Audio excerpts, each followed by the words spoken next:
prime factor of 510. So 510 க்கு நம்ம இப்போ prime factors கண்டுபிடிக்க போறோம். First என்னது prime numbersல 2 எடுத்துக்கலாம். 2 வந்து 2 methods இருக்கு டிவைட். இப்படியே டைரக்டா பண்ணலாம். சப்போஸ் எனக்கு பண்ண முடியல, இப்போ இப்படியே டைரக்டா பண்றேன்னு வெச்சுக்கோங்க. 2 2s are 4, 2 3s are 6. அப்ப இங்க 4 தான் வரும். So 2 2s are 4. அப்ப இங்க பேலன்ஸ் என்ன இருக்கு? 5 minus 4 1 இருக்கும். அப்புறம் என்ன வருது? 2 5s are 10. இங்க 11 இருக்கு. 1 எடுத்தோம்னா இங்க 11 இருக்கு. 2 5s are 10. அப்ப 11 minus 10 1. அப்ப இந்த 1 இங்க போட்டுறணும். அப்ப 2 5s are 10.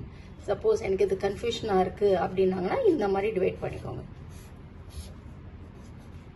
2 2s are 4 1. Next 1 எடுத்தோம்னா 2 5s are 10. நெக்ஸ்ட் 1 எடுத்தோம்னா 2 5s are 10. ஸோ இந்த மாதிரி கூட போட்டு இங்க 255 போடலாம். நெக்ஸ்ட் என்னது? இப்போ 5ல இருக்கு. ஸோ 2 ஆல நம்மளால போட முடியாது. நெக்ஸ்ட் என்ன நம்பர் இருக்கு? 3 ஆல போடலாம்.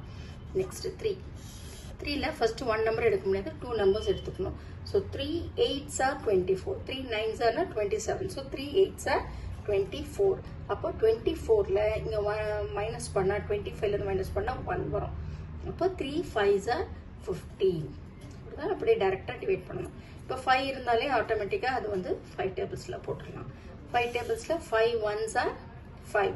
அப்போ 3 இருக்கும் பேலன்ஸ். இங்க 3 போயிடுச்சுன்னா 35, 3 போயிடும் 35. அப்போ 5 7s are 35. இப்போ 17 வந்து இட்ஸ் a prime number. அப்போ 17 ஆல மட்டும் தான் பண்ண முடியும், வேற எந்த டேபிள்லயும் வராது. So the prime factor of 510 வந்து is equal to 2 into 3 into 5 into 17.